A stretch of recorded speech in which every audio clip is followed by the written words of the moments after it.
Good morning, everyone. Good morning. Happy Mother's Day to everyone. Great way to start today. So I'm Zach Massetti. I'm the president of Ripon College, and I'm also a professor of politics and government. And the 2018 commencement marks the 152nd graduating class in Ripon College history. And the college's first graduating class was celebrated at commencement on July 10th, 1867, and 4 young women graduated that day. And we should just say their names: Luthera Adams, Harriet Brown, Susan Salisbury, and Mary Spencer. And we should give it up for them.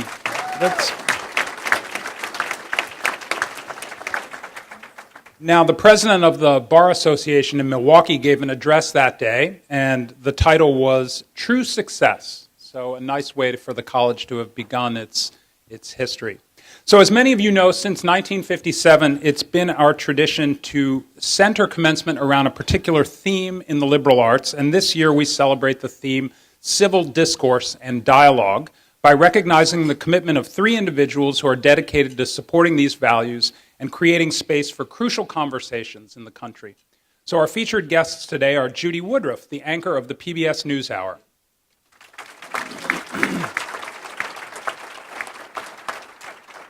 Representative Joan Ballwig, State Representative for Wisconsin's 41st District. And Dr. Richard Zimmern, a 45-year veteran and public educator, administrator, and former superintendent of the Ripon area public schools.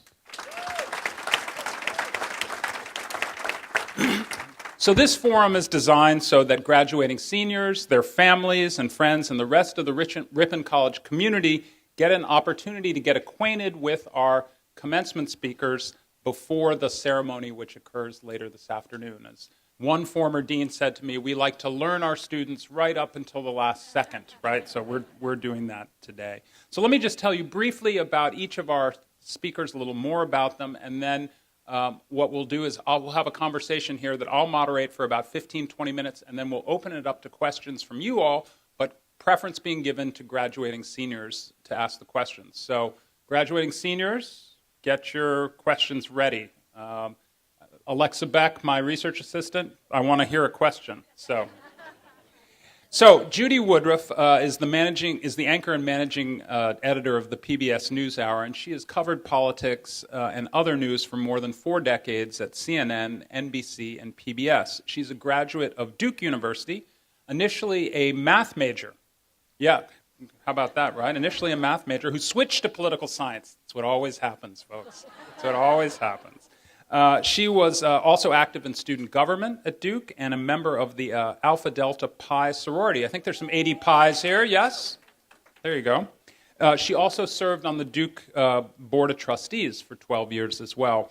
Now, I had the amazing good fortune of working with Judy early in my career, where among other duties I used to ask possible questions that she would use on air for guests. So today, tables are turned, right? I get to ask the questions.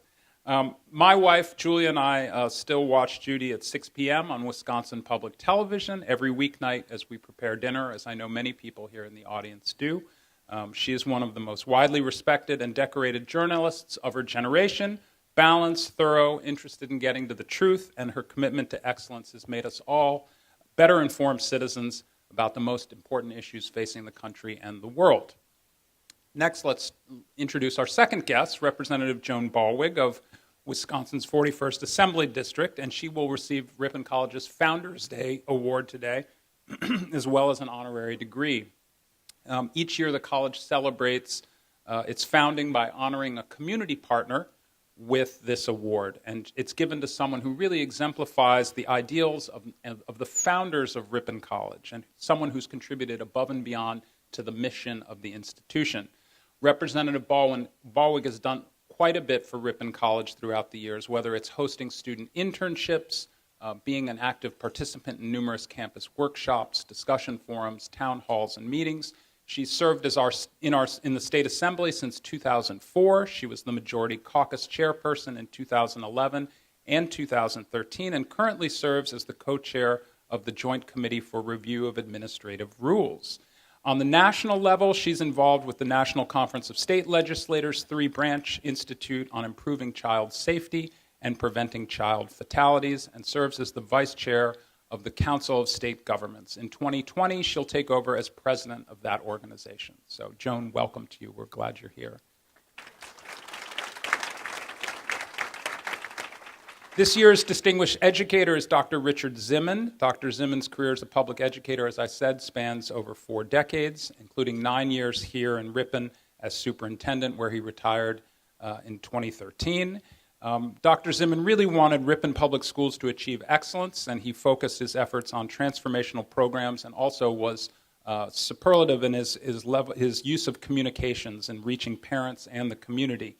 Among his other achievements here in Ripon was the introduction of a 4-year preschool program, an off-site charter school for at-risk students, which has provided, by the way, internship opportunities for dozens of Ripon College students, an in-district program for the cognitively disabled and autistic students, a K-12 program for English language learners, a 4-project-paced learning charter school for K-12 students, online learning for high school students, and I could go on and on. The list is very impressive.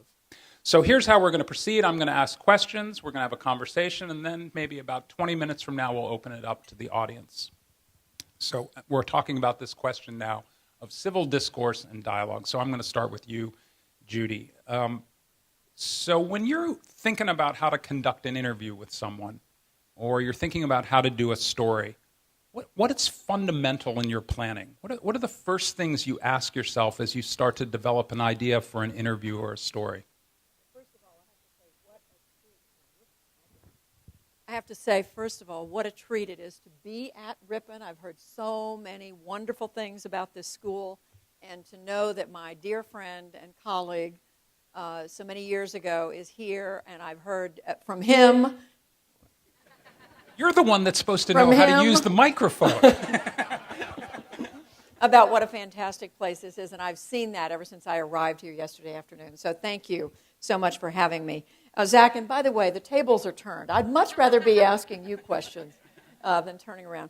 How do I prepare for an interview? So much depends these days on, and all the time, frankly, on who it is, whether it's somebody I've interviewed before, is this a prominent figure, or is it someone who has maybe just been thrust into the news for one reason or another. Maybe it's someone who participated in a news, or part of a news event, a breaking story.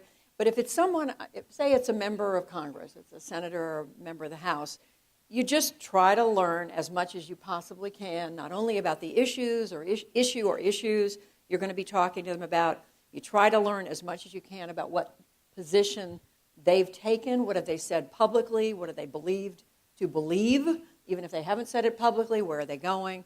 And my job, my role, I see, is to challenge that, to posit, okay, you've said so-and-so, Senator, so explain that. You know, I start out with why questions, and then as we get into an interview, you never know how an interview is going to go. I mean, you're talking to a human being. The brain works in so many different ways. I try to figure out ahead of time what someone's likely to say, but I'm almost always surprised. So I have to be ready to go in a number of different directions. How do you maintain objectivity, right? How do you, and there must be times when you hear something and you say, gosh, I don't agree with that. How do you keep a sense of straightness, objectivity? Well, first of all, my long-time held belief is that there's no such thing as objectivity for journalists. It just doesn't exist. Maybe a machine can be objective, but if you're a human being, you are the sum total of all your experiences, everything you've been, you've done. I happen to be a woman. I happen to have been born in Oklahoma. I was an Army brat. I grew up living all over the world, moved to the South when I was young, finished high school there, went to college, as Zach said, in North Carolina, worked in Atlanta, then Washington. So I'm the sum total of all my experiences. I also happen to be a mother, a wife, a woman, as I said, and so I have a somewhat different set of experiences. I'm the sum total of all of that. So to say that I'm just going to have this robotic-like set of views is not the case. Having said that, I trained to be a journalist. I started out as a journalist when we were told In fact, I had a boss who said to me, nobody cares what Judy Woodruff thinks. They want to know what you've learned as you went out to report on stories. What did people tell you? What did you learn? And that's been my job. That's how I see journalism then, and that's how I see my job today. But aren't there times when people say something and you know it's not true, right? How do you deal with that, right? How do you get around someone who's saying something that you know is factually incorrect or is wrong? Well, look, Zach, as we all know, there are different levels of facts these days. I mean, somebody can make a declaration, for example, that they had the largest crowd ever at their inauguration. This is, by the way, the largest crowd ever at a commencement breakfast, by far. But if you have picture evidence that last year's breakfast was twice this big, then, there's something to refute it. So, look, I mean, there's evidence that refutes what somebody said, and then there are things that people argue about. Look, two senators or members of Congress will look at the same budget and have a completely different take on it, and they'll look at different numbers. They'll compare it to last year's appropriation or authorization. And in an 8 or 10 minute television interview, you don't always have time to get to the nuance. But to get to your question, if I think it's important enough, if somebody has said something that is just blatantly false, I will say, but what we know to be true is X. I can't do that all the time because, frankly, you're constantly making judgments in those conversations about, are we going to get into an argument about everything you're saying, or are we going to, say, all right, you say that, but what about this? So you have to figure out what matters. You've got to make basically a priority call. Are there people you wouldn't interview? Are there people who you would not have because you think they don't deserve a place, a forum? I think, without using any names, there are people who I think we've identified as individuals who just don't often speak truthfully or factually, who it's not in our interest to have on the program. Because if you have them on and what they're saying is demonstrably not the case, or for example, demonstrably inflammatory and not factual, I don't know that you're serving a whole lot by doing that. It's not to say you don't have people on with strong views. I mean, we have people on from a spectrum of opinions from the far left to the far right. So that's not what I'm talking about. I'm talking about if somebody's going to say something that is beyond an insult, but that is inflammatory, that is hurling language around, epithets. I mean, we don't want that. Let me ask you, sort of, to close this part of the talk here. When you look back through your career, what's one or two of the most memorable interviews you did? Well, since my career goes almost 50, you were gracious to say 40. It's actually a few more years than that. It's really hard to think of some. I have to say, though, I mean, I've been so blessed to have interviewed, seven. I've interviewed every president since Gerald Ford. I interviewed Gerald Ford since after he left office, came to Washington to cover Jimmy Carter. And just extraordinarily blessed to be able to sit down, talk with the leader of the free world, which is what the U.S. president is, and every president until Donald Trump. We've not had an interview yet with President Trump, but I would love to interview him. I would love to be able to sit down and put, the kinds of questions that any journalist would love to put to him right now. Joan, let me switch and talk to you here a little bit about some of these same kinds of questions. And what, as a member of the legislature, I guess I'm interested in trying to figure out how you find compromise. Are there issues where there's just not any room for compromise? And how do you know where to start and stop in that process? Well, there's always going to be issues that there will never be ultimate compromise. Some of the bigger ones would have to be the pro-life issues. But one of the things that we do talk about compromise is the use of fetal tissue that has been the subject of proposed legislation here in Wisconsin over the last 2 sessions. And, can we come up with a compromise in how to balance the research idea versus the strongly held belief that is an inappropriate use, and the access to that is something that should be honored in a special way. But there are nuances to those types of discussions also. I mean, do you really have to worry too much about whether you're going to allow blaze pink in the woods as well as blaze orange? I mean, those are some things that people don't like, right? But it is something that scientifically it's shown that it's actually a safer color. But there are those traditionalists that don't want that. So in the legislature, we have a wide variety of things that we touch on to make laws in Wisconsin. But like I saw you worked on a bill, for instance, that granted amnesty for underage drinking when reporting sexual assault, right? That seemed to me to be something where you could find great compromise between two sides. And you had worked on a bill also that that makes sure that offenders with a domestic violence crime history outside of Wisconsin can't get a fresh start in Wisconsin. I mean, so clearly there are these areas where people on different sides of the political spectrum are finding common ground. And when you get into specifics of any good idea, and that's what the committee processes were, where it comes into to play and working with the stakeholders that are going to be affected, that bill that sounded like such a good idea, amnesty for victims of sexual assault if there was underage drinking involved, sounds like a slam dunk. It took 3 sessions to get that through.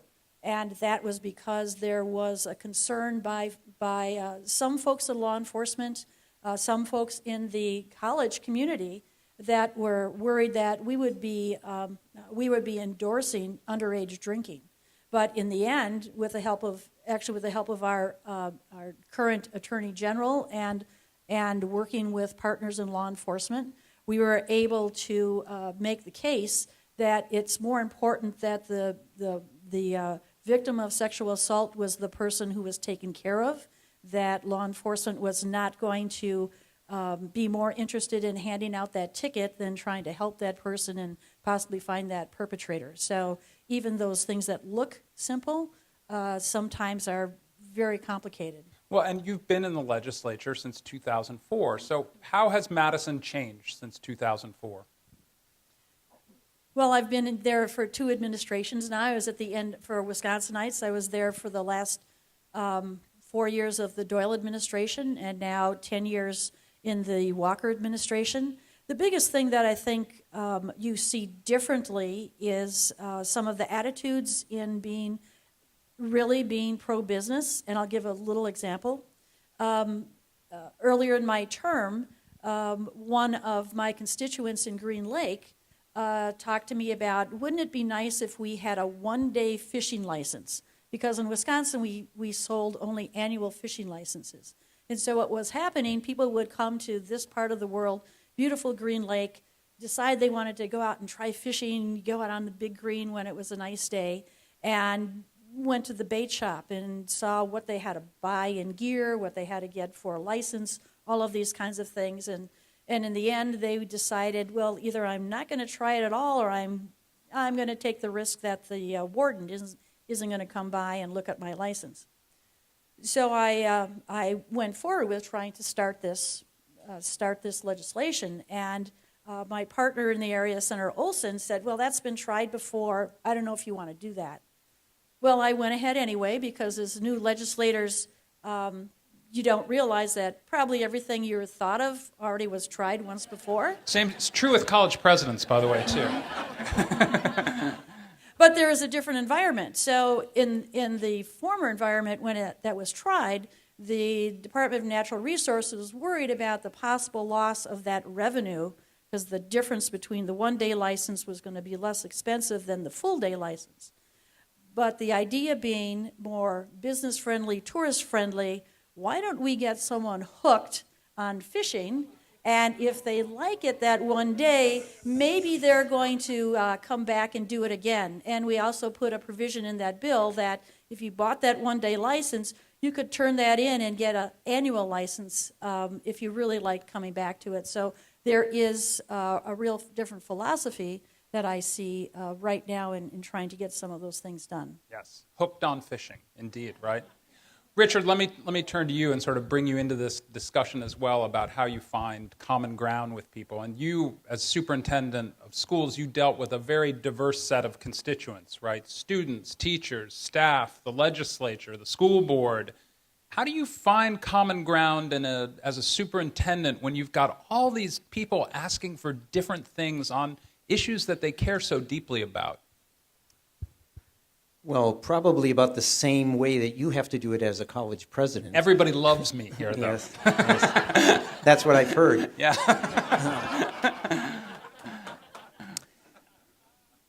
It was, to cycle back to what Judy said, what we're trying to look for for common ground is a basic set of facts upon which we can all agree. It was Professor Joe Hatcher who introduced me to the concept that if we can just build common ground from the very bottom and build up facts, then we can diverge off of those facts and find out where people's priorities are.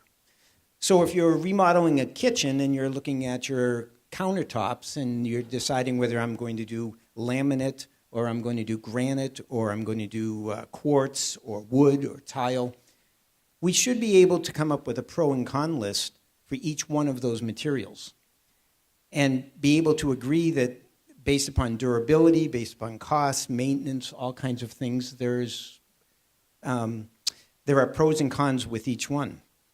If, in fact, we can build that foundation, then we've changed the discussion to not what are the facts and what are just their set of facts, but what are the commonly agreed upon facts. And from there, then we can begin to talk about priorities. Some people will pick laminate because it's inexpensive and easy to maintain. Some people will pick granite because, for their own reasons. And that's when we begin to delve into what are the values that people really have and what are their priorities.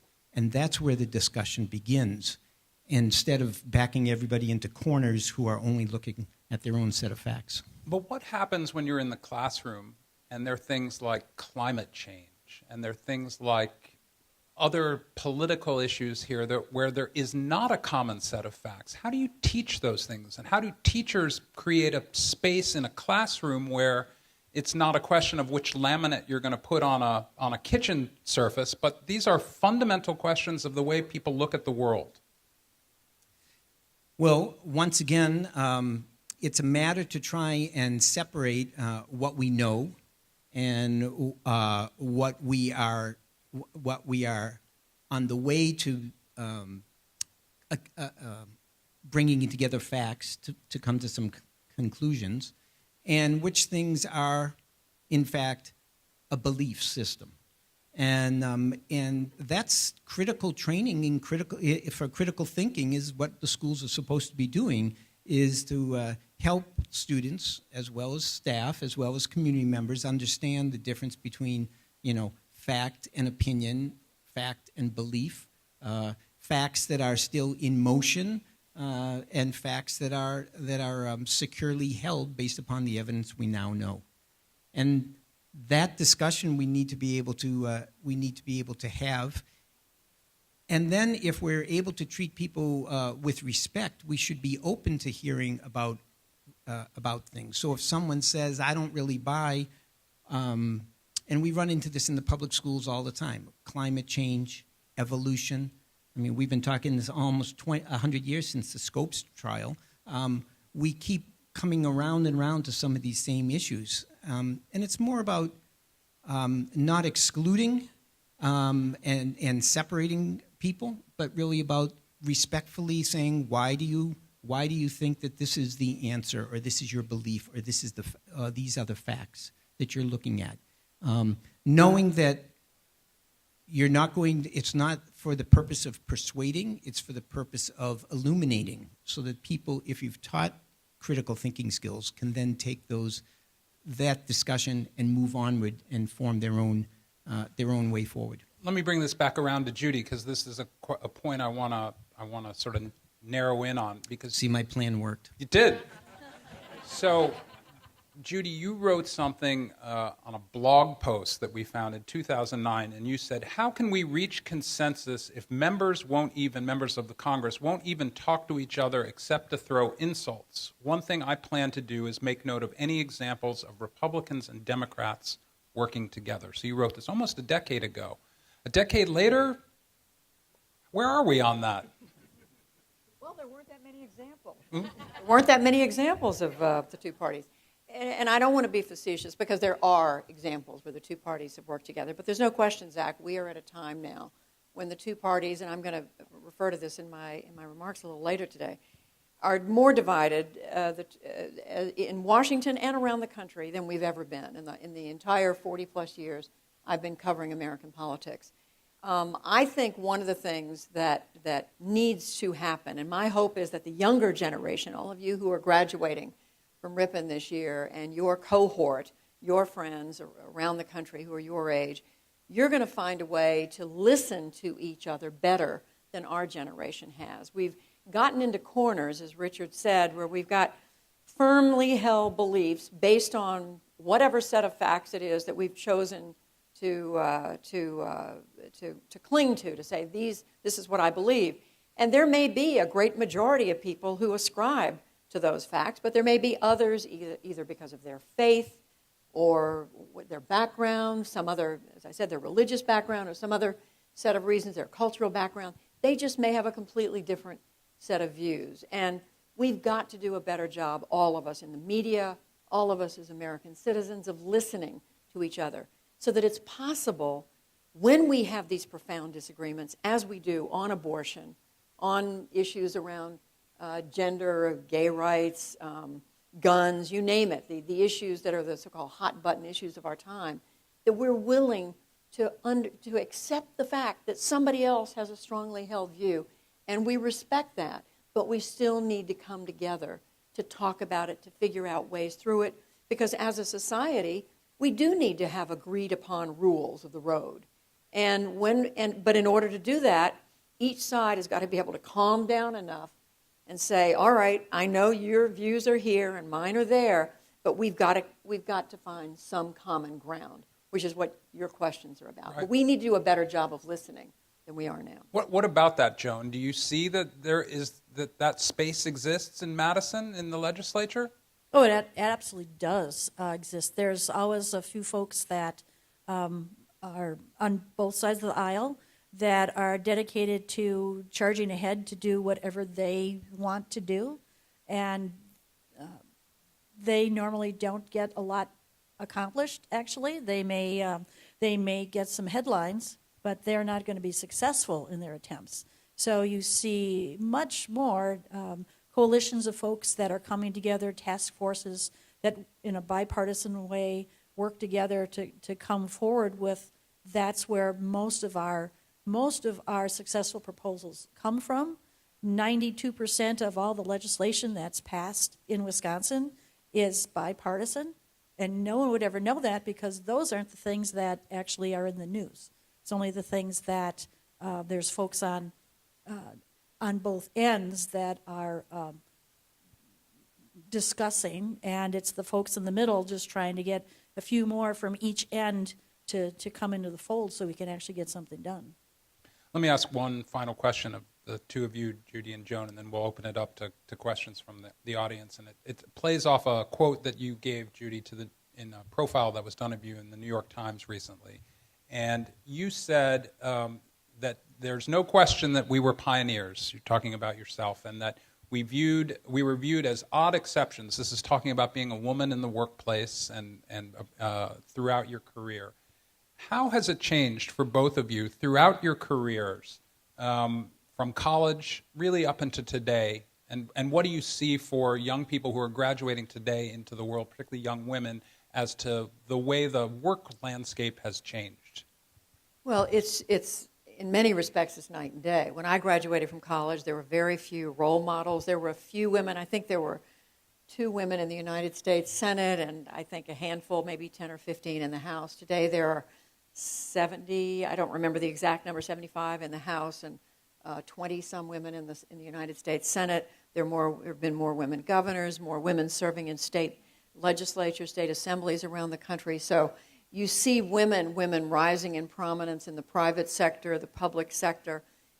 So enormous progress. And in the media, I mean, there's so many more women. So the opportunities are clearly there.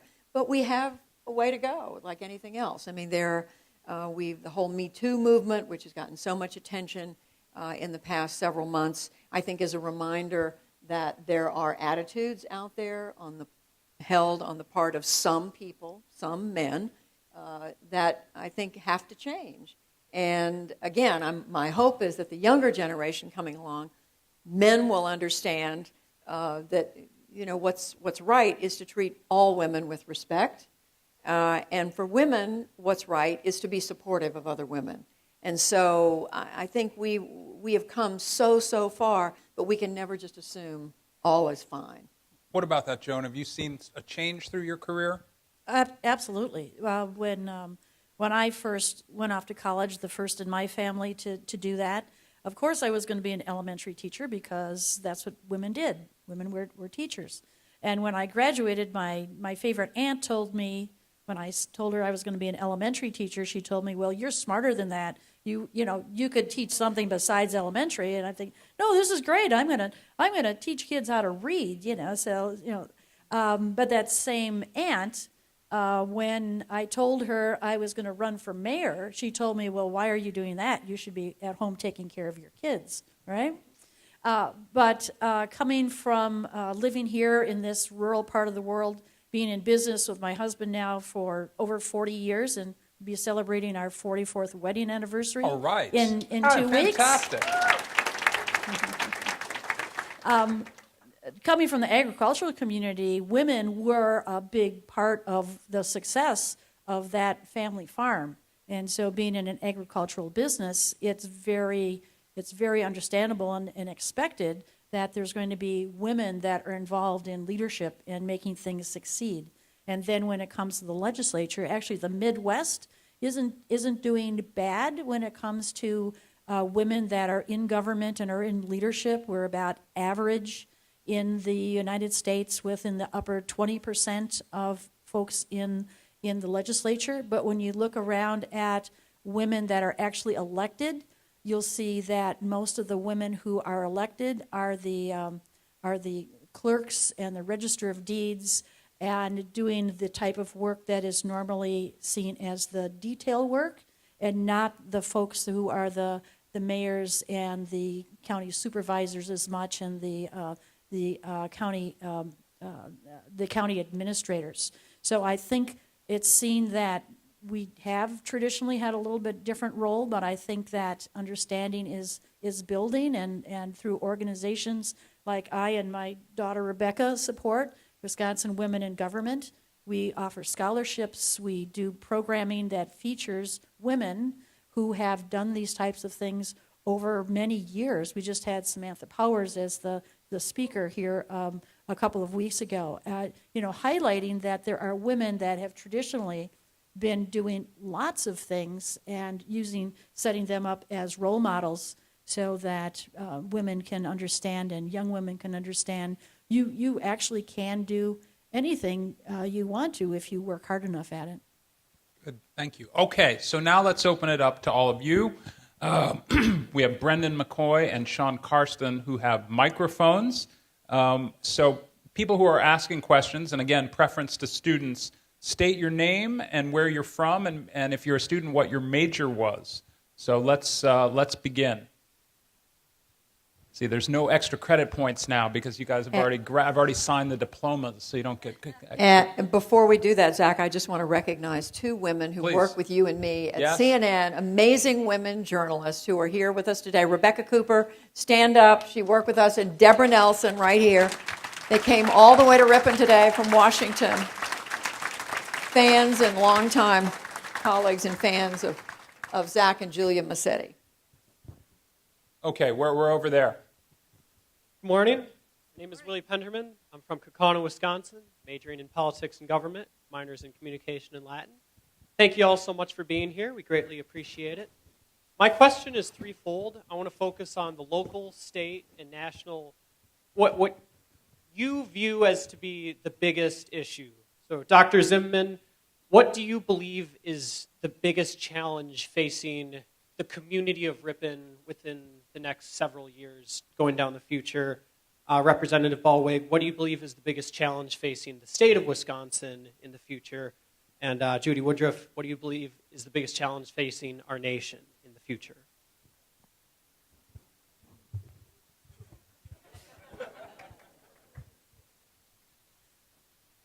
Thank you for that question.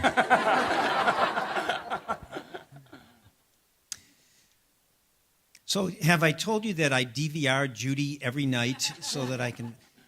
That is true. When we look at local communities, so much of what happens that impacts our daily lives is really done at the local level. And while the state and national get the headlines, when we look at what goes on from day to day to day, from the stop sign on the corner of your street so you don't crash into someone else, to who's going to answer your door when there's a crisis, to your children getting the education that they need, to all of the services that are in a community. The local government is where most of government is happening, but it's not jazzy, so it doesn't get the media attention, and we tend to look beyond. Joan getting her start as a mayor, many politicians get their start in school boards or city councils. It's because you put your feet on the ground in terms of doing that. So as we look across the biggest issue, I would say that it's really a matter of preparing for the future. We have vast changes happening in our society, in our demographics, as we look all around us, we can just tick off all the number of things that are changing. And the question is, are we ready? Are we really really looking forward, or are we in fact just trying to perpetuate what we have now? And if we're trying to, and it's a matter of in the schools, in the government, in our zoning, in our police practices. I mean, we can go right down the list of all the things we need to be thinking about in terms of saying we need to take the next step. And how do we get that next step? And how do we get everybody to agree so it's not just a few individuals charging off? And I think at the local level, that's where enlightened communities begin to set the pace for the rest of us to look and see what's happening. And on the state level, I mean, there's important issues concerning everyone, support of financial aid and what happens in higher education, support of school funding, and how we make that more equitable. All of those types of things. But the bottom line is the bottom line. How are you generating revenue to fix the roads and support all these local communities and schools and so on? And in the end, it starts at the federal government giving the state rules and regulations and, of course, a cut of their revenue, and then the state setting out rules and regulations and telling schools and communities and counties how they should be implementing all the great ideas that come out of Madison. But the global issue is, in this current environment, how do states are very interested in getting back from the federal government some of that autonomy and some of the rights that states feel they could do a better job in providing services to their constituents. That's why you hear a lot about block grants right now. So if Wisconsin is going to get X amount of money to spend on low-income health care or roads and funding and things like that, trying to snip some of the rules that are attached to all that funding is the thing that I think in this current environment, states are going to be knocking on the doors of Congress saying that they want to have more autonomy and authority to use that, to make up their rules that are going to fit their particular locals and constituencies. So that's the global, what's happening important on the state level. And I would say from a national perspective, it's three things I would mention. Is education. I think we have got to stay focused on educating as many young people as we can in whatever way is going to benefit them and benefit the country. Because we've come a long way in this country. We have some of the most fabulous schools anywhere, including right here in Wisconsin, right here in your community. But we know there's still an unevenness in our education. We have to be prepared for the future.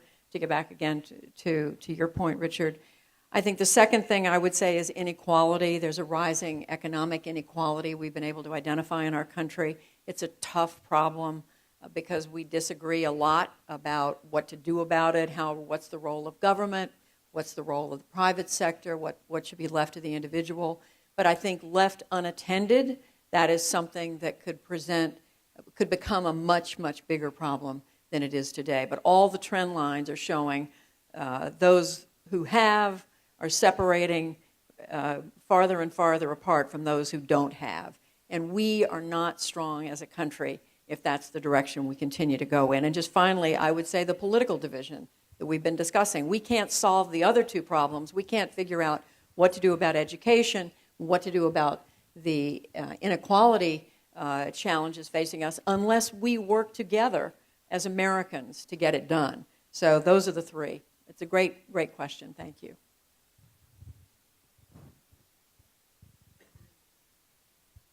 My name is Daniel Zipper. I'm from Necedah, Wisconsin, and my question was, is it okay in conversation to agree to disagree? And is there any examples where that can become effective? And just what would that look like? Yeah, so Judy, what about that? Can you agree to disagree? Is that okay?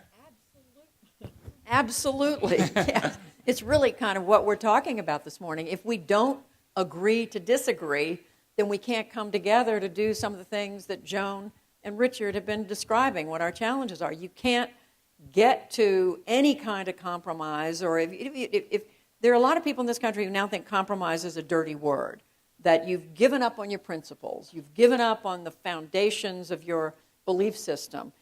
Yeah, you can still hold your strong beliefs, you can hold your strong principles, but also recognize that, there's a big chunk of the country, of American citizens, who have a different set of views. And so we've got to work together to figure out how do we work through this. It's what distinguishes our country from countries that don't work, countries whose government is either authoritarian or anarchic. I mean, our founding fathers were so incredibly wise to come up with the system of government that we have. Thank goodness we have that foundation.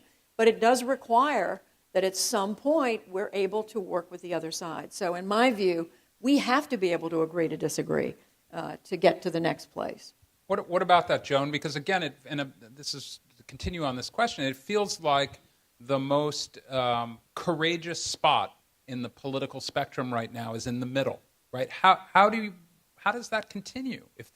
How do you find that agree to disagree if there's so few people who are perceived as honest brokers in the middle? And I was going to say that I'm out of the ones in the panel here, I'm the one that's actually in the trenches that has to do this. And I, enormously respect that, Judy is out there trying to make sure that perception is out there and get all the facts out there. And Richard has worked for elected officials over the year and who are part-time officials, and you try to help and direct them. I've actually yelled at and been yelled at by more Republicans than I have Democrats. Me too, by the way. Over my 14 years. Yeah, there was an op-ed that had been discussed. Yes, I'm sure. Yes. So anyway, but I think there's a real choice to make in if you want to actually be productive and get some things done.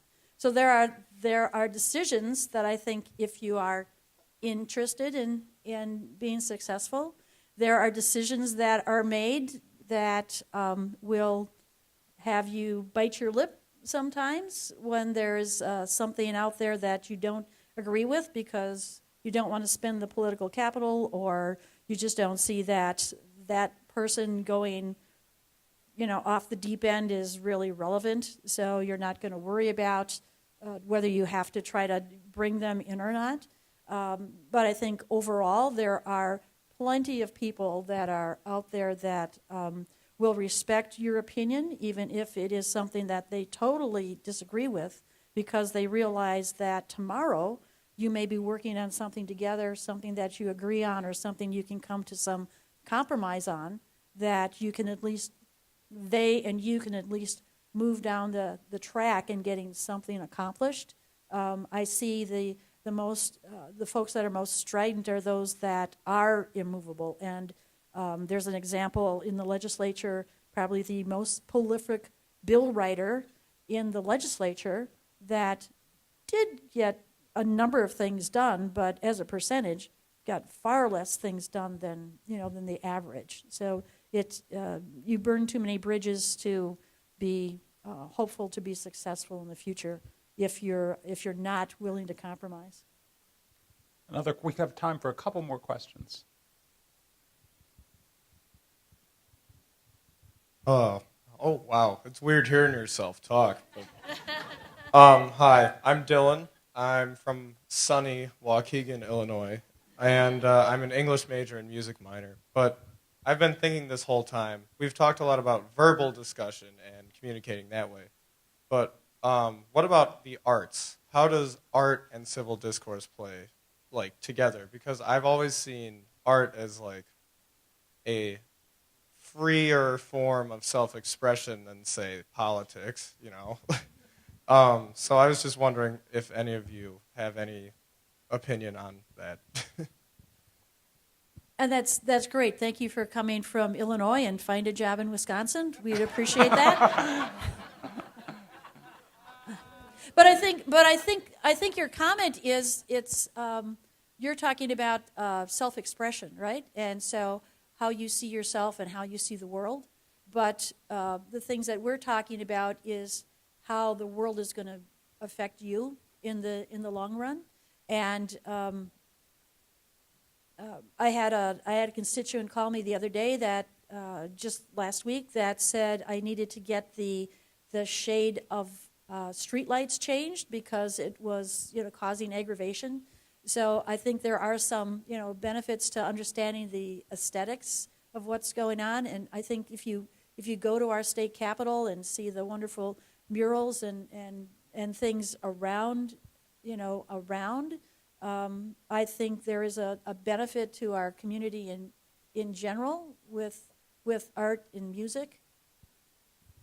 I would just add that I think there's a wonderful opportunity for people in the arts across the spectrum, whether it's through the visual arts, music. You said you're a music minor, is that right? You're all majoring in English and music, to express your views about what's going on in the world. I mean, I just to pat ourselves on the back, the NewsHour takes great pride in our coverage of the arts, literature, and we love it when we're able to identify artists, poets, writers, others who are commenting on the world around them through their work. And we see that all the time. So there's a way to affect thinking and people coming together that is outside formal politics. So if you can do that in some way in your career, you will be making a big contribution. I just want to add, and then Richard, Ripon College actually does a really good job with this. If you walk down Watson Street, you'll see a mural by Rafael Salas on the side of a wall. You'll see a green space that our students clean the space up and put murals on the side of the wall. John Hughes, our professor who teaches choral music, is the director of the Green Lake Music Festival. It goes on and on and on. And these are ways that people build bridges to each other. And I think we forget about this, right? There's a whole theory in international relations called incrementalism. And it builds on this idea that if you enjoy music together, you enjoy arts together, you cheer for the Packers together, or whatever you guys do. If you do, you got to say it, right? If you do all those things together, it becomes a lot easier to start talking about the tough political issues, the tough things that we have to try and deal with as humans, if you have this base connection in things like music and art and sports. And I think we forget that a lot. And that's why things like the Olympics are so important to us as a world. Because again, it's if we can celebrate Usain Bolt together as individuals, boy, then we can start talking about nuclear disarmament, right? The steps are literally that's how it begins, right? That's what ping pong diplomacy was all about in China. So, Richard, sorry for the diversion. Just wanted to bring it back to the local level, and that this is not something that just drops out of the sky. So for the 9 years that I was in Ripon, because a retired art teacher came and visited me and said, you need to get into the classroom. We have this thing called the Art Presenter Program in the Ripon schools. And it was done by the American Association of University Women, originated by them.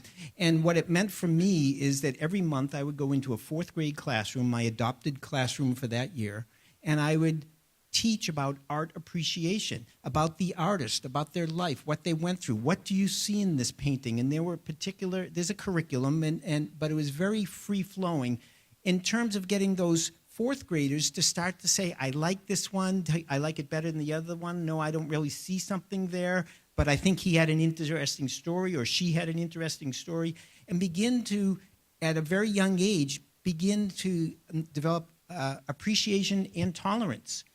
Because not everybody likes the same thing. Beauty's in the eye of the beholder.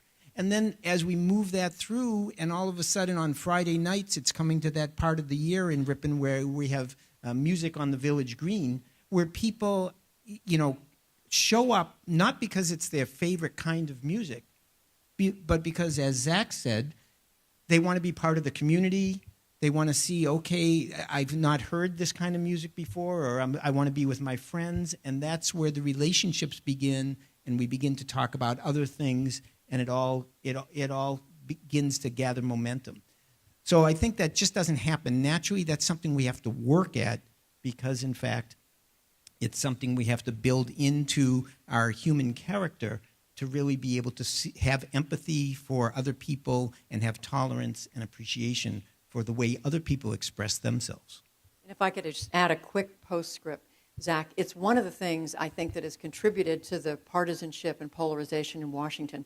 So many of our members of Congress now have not moved to Washington. They don't bring their families to Washington. They come in on Monday night or Tuesday morning. They leave on Thursday night, or as soon as business is done. They don't get to know one another across the political aisle. Their families, it used to be their children would go to school together. They would see one another out at dinner. They would know each other's spouses. Today, there's much less of that. They don't like pick up basketball together in the house gym as much as they used to. And it's those personal relationships, as you said.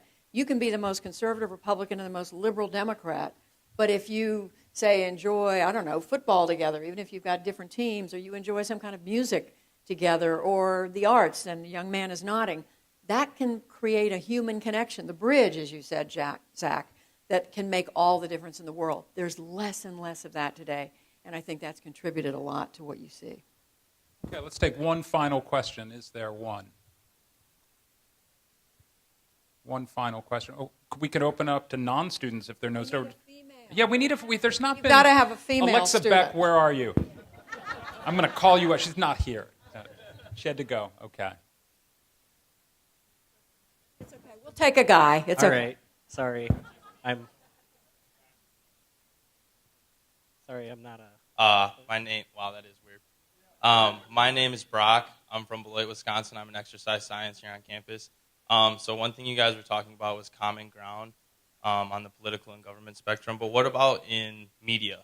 I know a lot of times when I'm watching the evening news and there's facts, but there's also bashing of other news medias, other outlines, or where they get their resources from and then claim that they're, not a good resource or something like that. So where do you find common ground in the media? That's my question. Very good and very big question. It's something that has developed in my decades of working in the press. When I started out as a reporter, there were 3 television networks. It was ABC, CBS, and NBC, and the major cities around the country had affiliate stations, ABC, CBS, and NBC. There were distinguished newspapers around the country. Everybody's heard of the New York Times and the Wall Street Journal. Many of you have heard of the Washington Post. Many cities. Today, we have a very changed media landscape. Many newspapers have shut down or seriously severely downsized because the business model of keeping a newspaper going, even keeping a television news operation going, has changed because people think they can get the news for free. They don't have to buy a newspaper. They don't have to think about the way people used to put money into the news that they receive. So that's changed, and at the same time, we've seen this polarization in the way news is covered. Opinion is much more welcome, much more prevalent. You've got news on the left, news on the right, on radio, television, cable, as you say. There's the distinctly right channel, Fox News. There's the more left channel, at least in their primetime hours, MSNBC. And people now, I think young people are growing up thinking all media is taking sides. And in fact, that's not the case. It's not just at the NewsHour, but there are a lot of places where we still believe in covering the news and playing it straight. And I think, I don't have a problem with opinion, but my problem with it, to the degree we have it today, is that we now assume that we don't let people know that there is an accepted set of facts. Get back to what we were talking about earlier. And people adopt their own perspective on the news over here and over there, and never the twain shall meet. We have some problems we've got to work through in the press. The final thing I'll say is that we've got to continue in this country to have a big chunk of our news media, our journalists, who are dedicated to covering the facts, covering the news straight, giving it to you straight, not worrying about where the chips fall, and not worrying so much about opinion. If you want to get opinion, fine, but that shouldn't be the main central source of the news that you get as an American citizen. At some point, we have to have an agreed-upon set of facts, or else, as we've discussed this afternoon, it's very hard to come together as a country. Let's have a nice round of applause for all three of our guests.